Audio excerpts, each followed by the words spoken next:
Hey guys, welcome back to another City of Champions here with the great city of Minneapolis, Minnesota. And I finally have a little bit of a process in place for what I want out of this series. I was thinking about it, and as some of you know, I'm from Boston, so I'm a New England sports fan. And I think my goal here is to try to win more championships than the city of Boston has won since 2000. So their last title was in 2018-2019 Super Bowl. So in an 18-year window, I need to win more than 12 championships. That's what I'm aiming for. So we'll go until I either win my 13th championship or we'll go until year 18 expires, and we'll see where we stand. So I think that's what we're going to do. I think that's how we're going to run through this. Now, that being said, we do have our first two championships under our belt here in, I think it's season 5 with each of these teams. And we'll go through those here in a moment. But we're going to start with the Minnesota Vikings. The Minnesota Vikings were not one of the teams to win the championship. However, they did make the Super Bowl. We did make the Super Bowl this year, and we fell to, who did we lose to? I don't know, the Patriots, I think. It doesn't show. Let's go here. We finished 10-7, as you can see. If we go back, playoffs, there we go. We lost to the Cleveland Browns, 31-3 in the Super Bowl, but you can see we beat the Bears in the wild card round, 41-17. We then beat the Arizona Cardinals in overtime in the divisional series, and then we beat the Panthers 27-10 in the NFC Championship game before falling to Mac Jones and the Cleveland Browns in the Super Bowl. So, hey, we made it. We made it to the Super Bowl with the Vikings in our 5th season. Is that right? 5th season? 4th season. No, 5th, because there's 10-7, yeah. So, 5th season. Take a quick look at our draft from last year. We had a ton of draft picks, and I thought I was rebuilding because we ended up trading a couple of players. We traded a couple of our key defensive players, and of course now I can't remember who they were because this was over a week ago, but we traded one of our linebackers. I don't think it wasn't Anthony Barr, it was another linebacker, and we traded a defensive tackle. I don't think there's any way to just look at everybody, but yeah, we traded one of our linebackers, one of our defensive tackles, loaded up on draft picks, and you can see we had 3, 4, 5, 6, 7, 8, 9, 10, 11 draft picks. I'll start with Craig Hall. Drafted him in the 2nd round as a backup.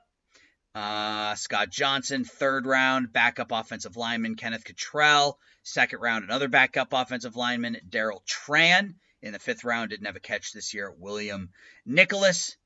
I guess we signed him as a free agent. William Straub was a first-round pick for us, 74 overall. Didn't play a whole lot, but he was the number 28 pick. Jamison Birch, so we had 3 second-round picks. Birch, 23 years old, 3 sacks on the year. Gary Edward was a 6th-round pick.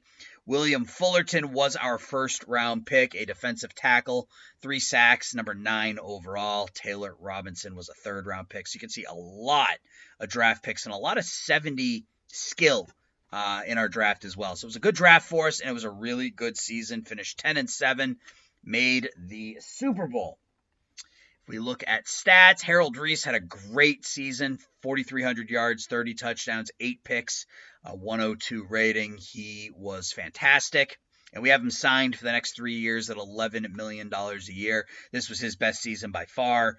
You can see it's sort of been in that mid-80s range, almost identical ratings his first 2 years, but really broke out this season with a 102.6 rating, 30 touchdowns, only 8 picks. He was terrific. He is an 80 overall right now at age 24. Oh, the reason I thought we were going to take a step back this year is because Dalvin Cook retired at the end of last season at the age of 30. So that forced us to scramble to find a new running game. And I figured at that point we'd try to rebuild a little bit, and we rebuilt quickly. So Frank Dew, we traded for him last season. He became our starting running back, and he ran for 1,100 yards and 3 touchdowns.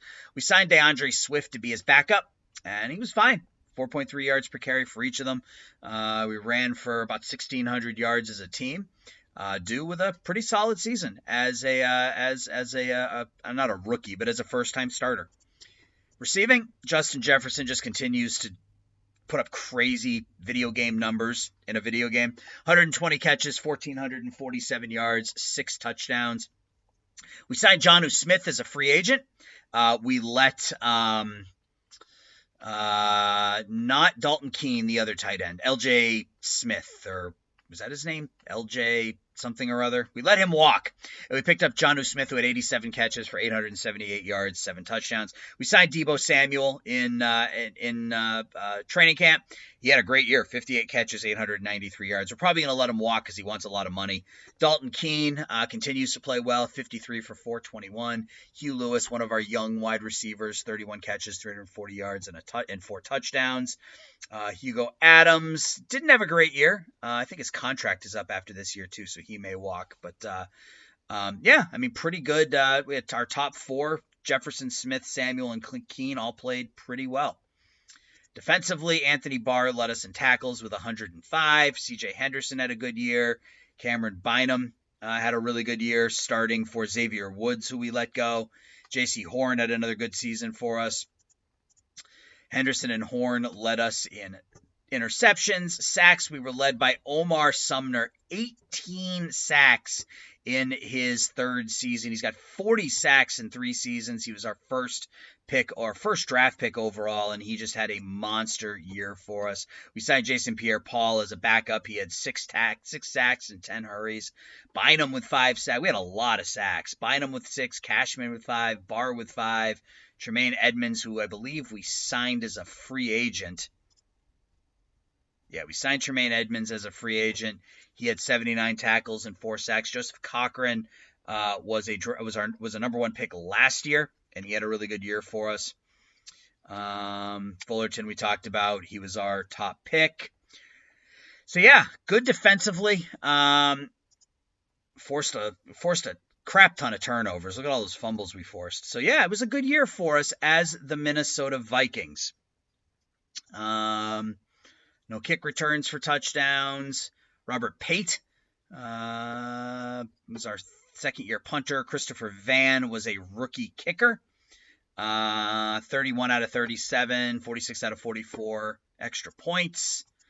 Who committed the most penalties? Joseph Cochran committed 7. Natane Muti was an offensive lineman that we signed this offseason. 26-year-old, 84 overall. And who allowed the most sacks? Brian O'Neill allowed the most sacks. So, yeah, Minnesota Vikings made the Super Bowl in year number 5. We didn't win it, but we made the Super Bowl in year number 5. So now let's take a look at a team that did win it all. And that first one will be the Minnesota Twins. That's right, the Minnesota Twins. This is the team we've had the most success with throughout this playthrough. Made the playoffs all 5 seasons, made the World Series 3 times, and we win the 2026 World Series. And we had to go through the Dodgers again, and we beat the Dodgers this time. 4-1. So we made it. We won the division. This season was crazy. The only day that we were in sole possession of first place in the AL Central was the last day of the season. And that's because we were tied with Detroit going into the final game of the year. We won and they lost. So, yeah, we were in sole possession of first place one day, that very last day of the season. Beat the Astros, beat the Red Sox, and beat the Dodgers. So we started the season off by making a fairly substantial trade. It's not where I wanted to go. I wanted to go here. I don't think it's going to show up. Jacob deGrom retired. You can see he pitched okay as a reliever this year. 4-3 with a 3.98. Let's see. Can we go back to 2025? Is there anything there? No, because the season's over. But if you look at the home screen, you'll notice a distinct lack of Rafael Devers. We traded Rafael Devers back to the Red Sox, in exchange, and this was a major deal. We sent Rafael Devers and Angel Salgado, who was the reliever we had signed previously, along with Jose Miranda, Luke Bartnicki, and Travis Adams. These guys were just filler. But Miranda, Salgado, and Devers to the Red Sox. And in return, we got Tristan Casas, who hits for power but doesn't hit for average. We pick up Pablo Lopez, who was owed, I want to say like $16 million, but they're retaining 25% of his contract. Brian Mata, a 27-year-old now, who I'm hoping eventually will be a starter. And Hugo Pena, who replaced Salgado. So a major, major deal right out of the chute. Cassius, Lopez, Mata, and Pena for Devers, Salgado, and Miranda. And I traded Devers because his contract was going to be expensive, and you can see he ended up signing a 5-year, $177 million deal with the Red Sox. So that was a contract I didn't want. So we made that deal. What else did we do during the season? So if we go all the way back, Minnesota, we traded, here's another deal. We traded Aaron Sabato, Chase Burns, Jalen Patton, and Teddy Sharkey to the Kansas City Royals in exchange for Mason Ashcroft, a 3-star starter / reliever, and MJ Melendez. Melendez, those of you who have played out in the Park 22 are familiar with MJ and his baseball card, I guess, elite defensively with some power. So we made that deal. What else did we do? We traded Ryan Jeffers because his contract was coming up at the end of this season, and it was going to be expensive. So we traded him and Seth Tomczak to the Atlanta Braves and picked up Victor Vodnik, a 26-year-old middle reliever, and Justin Henry Malloy, who at the time was the number 81 prospect in baseball, corner infielder, really good eye and discipline. And pretty good offensively across the board. You can see he played okay for us, 1.2 WAR. So we basically replaced Jeffers with Melendez. That was the plan. If we go through the rest of the transactions, what else did we do? Nothing until July, when we picked up Christian Pache from the New York Mets for Christian Santana, Hayden Summers, and Matt Cantorino. So a couple of bullpen arms and Christian Santana, who we had picked up in the Rule 5 draft.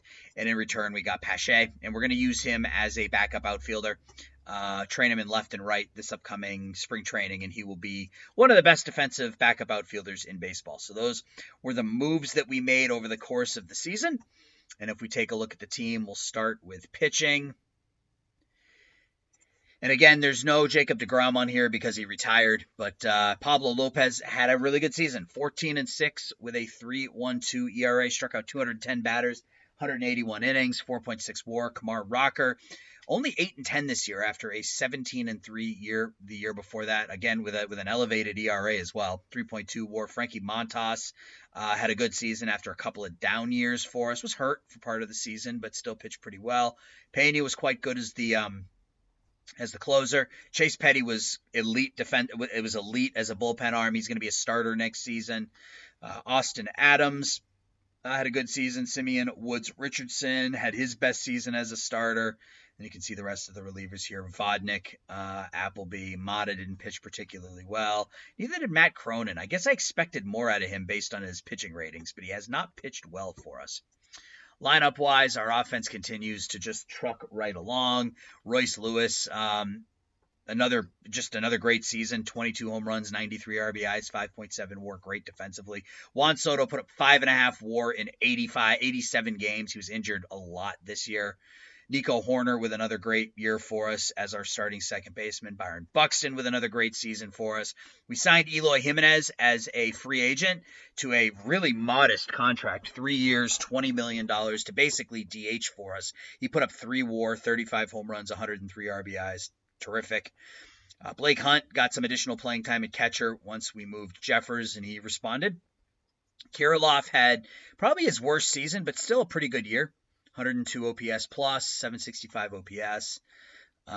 Tristan Casas, I talked about, didn't hit for a lot of power, didn't really hit for much average. Alex Bregman really, really struggled. His ratings are starting to drop, and you can see his batting splits. He was awful in really through June. He missed all of May, but really through June. July and September, he was terrific. So I'm hoping next year he falls somewhere kind of in the middle, because I need him leading off. I need him leading off. So that's where we are offensively. From the draft. Let's see. Let's go to history index and draft. Our first pick was Jose Bustos, a right-handed pitcher out of Oregon. 4 potential good pitches. He looks pretty solid. Our number 2 pick, John Cooper Williams, a very good defensive outfielder. Not going to hit for a lot of power, but has a good hitting profile here. Looks like he could be a potential leadoff hitter. Our number 3 pick, Jordy Parks, a 21-year-old who can play multiple different positions as well as pitch. He's a two-way player, so he will play two-way. Our number 4 pick, Jose Salazar, another decent defensive outfielder. If he develops, he looks like he could have a pretty good hitting profile. He's got a really bad eye, but good contact, good avoid K. And our number 5 pick, Wes Mendez, a pretty well-developed 22-year-old, but still some room for growth there. 3 really, really good pitches. So that is it, I think, for the Twins. The World Series champion, Minnesota Twins. So now let's go to the other team that won the championship. Let's find them. The Minnesota Timberwolves. That's right. The T-Wolves win the NBA championship. And have you ever seen those videos where somebody starts with a paperclip and they trade a paperclip for a quarter, and they trade the quarter for a pack of gum, and they end up getting a house, by trading up? That's what we did here. So we started with Anthony Edwards, right? We traded Anthony Edwards, and we picked up SGA and a first-round pick. We turned that first-round pick into, I believe it was Clement Doctor. We then traded SGA, and we pick up John Morant. the Memphis Grizzlies offered us Morant and a second-round pick for SGA at the draft, and we leapt all over that. And you can see the season that he had. 29 points, 8.5 assists, 5.5 rebounds a game. We were absolutely dominant. 68 and 14, and we steamrolled through the NBA playoffs. We scroll all the way down. You can see we started with the Oklahoma City Thunder. We beat them in 4. Took on the Denver Nuggets. We beat them in 5. Then the Phoenix Suns in the Western Conference Finals. We beat them in 4. And then we beat the Magic in 5. We were an absolutely dominating team. You look at our roster. I mean, this is a basketball team. John Morant had a great season. I'll show you the stats here in a second. We picked up John Thunell at the trade deadline. We traded Craig Norwood, who had sort of stagnated a little bit, and a first-round pick for Thunell. Thunell is, I think, just a better player all around. Really good shooter. He was more of an inside presence than an outside presence, and I wanted another inside presence in our lineup to go along with Towns. 97 inside shooting. Good defensive rebounder, really good defensively. So I felt that was worth giving up what we gave up. Stats. John Morant, I talked about 29 points a game, 8.7 assists, 5.4 rebounds. Karl Anthony Towns, another good season, 19.5 and 10. We have a decision to make. His contract is pretty gigantic for the next 3 years, and his ratings are starting to slip. I'm contemplating trading Karl Anthony Towns and handing the center reins over to Alperen Sengun. Sengun played 3 minutes a game less than Towns, only started 3 games on the season, averaged 18.8 points and 8.3 assists, or 8.3 rebounds. He was unbelievable as our 6th man, and I part of me doesn't want to give him up. It doesn't want to move him out of that 6th-man role because he's been so good at it. But we'll have to see what's available for Towns, and maybe we make a decision there. I don't know. Doyle Beck continues to struggle. I don't want to say he's struggling, but I think he is kind of settling into that role of the tertiary or 4th-line scorer. So he doesn't shoot the ball a lot. Average 12 a game. just under 4 assists, 3 rebounds a game, but we signed him long term because I think he's that good. Thunel, we talked about. Cam Johnson, his contract is up at the end of this year. He was fine for us, though. 7 points, 3 rebounds. Clement Doctor is really perfect for this team. He's somebody who doesn't need to shoot, but is great defensively and a great rebounding. So he only averaged 7 points a game, but he averaged almost 9.5 rebounds and a steal and a half a game. Devin Weber's time here is probably up too.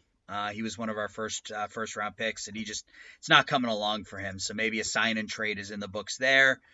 Justin Robinson, I think we signed him. We signed him to the low-level exception in the offseason. Josh Bonner. Josh Bonner was I don't want to say we got lucky with Josh Bonner, but he was the 29th pick in the draft. And when we drafted him, he was listed as 1-star, 3-star. And when we went through training camp, he jumped up to 2.5-star, 3-star. He's now 2.5-star, 3.5-star. So that's another reason I'm thinking about moving on from Towns, is we now have Sengun and Bonner. Bertans, Horde, Harris and Curry we signed to entry-level contracts, or we signed Harris to the mid-level. I guess he wasn't as good this year as he was last year. So yeah, that is the Minnesota Timberwolves. We win the World Championship with the T-Wolves and the Twins this year. So that's 2 championships down in 5 seasons. And last but certainly not least will be who? The Minnesota Wild.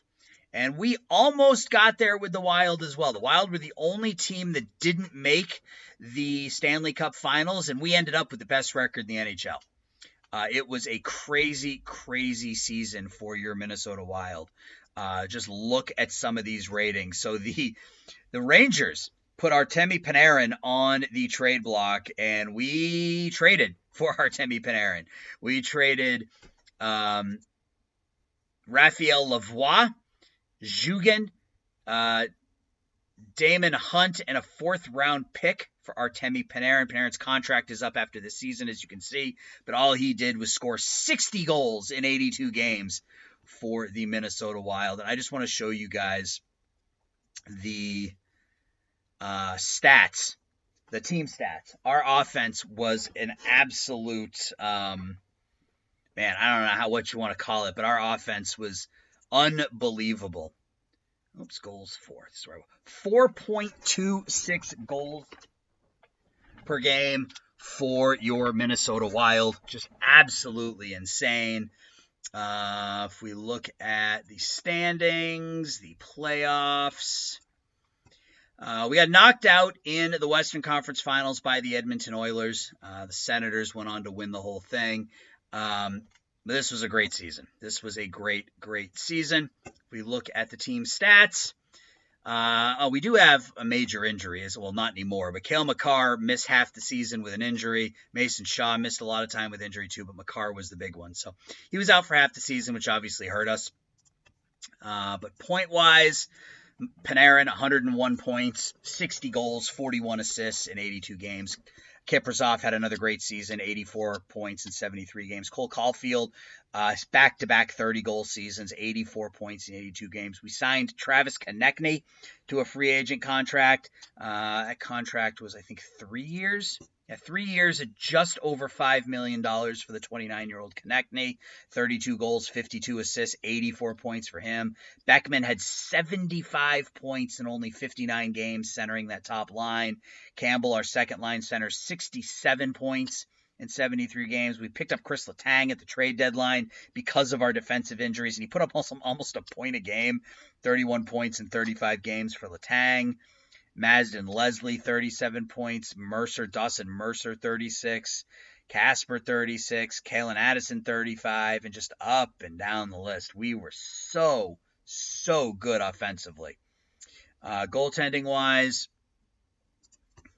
Jesper Wallstedt, 43-16-1, a 2.98 goals against, but a 912 save percentage. We played a really kind of fire wagon style of hockey, a lot of offense by the Minnesota Wild.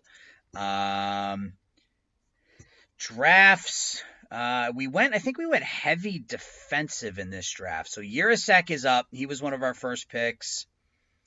Let's go, because I don't think you can look. Can you look at the draft? The draft doesn't show up here. Draft does not show up there. Unsigned. Can you see it here?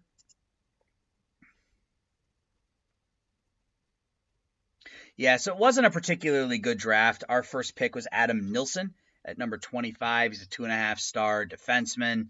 Yeah, it wasn't a particularly good draft. Our second pick was Philip Hansen, a 2-star forward. That's what happens when you pick at the bottom of the draft, though. So not a lot going on with the draft. If we look at the depth chart, we're set up. We got a lot of young talent, two really good goalies, Ivanov and Parik, both of which could likely be trade chips since we still have Hunter Jones and Jesper Wallstead. Urasek is up. Bellevue is in Iowa right now. Tanner Howe is with the big team. Zetterberg is going to be with us next season. He's already a 3-star. Kiviaru, Quinn Manti. I mean, we have a lot of prospects. We don't have a first-round pick this year. We don't have a first-round pick next year. That was part of the Cale Makar deal, so we'll have to do it without the draft, but I think we're set up. I think we are in good shape as far as the Minnesota Wild go. So, guys, that's going to do it. That is all 4 teams, and yeah, so we are 2 championships down, 12 to go. We just finished our 5th season, so we have 13 more seasons to win 10 championships. So can we do it? I don't know. We'll have to wait and see. But as always, guys, I appreciate you watching. I appreciate you hanging out, and I'll talk to everybody soon. Thanks. Bye-bye.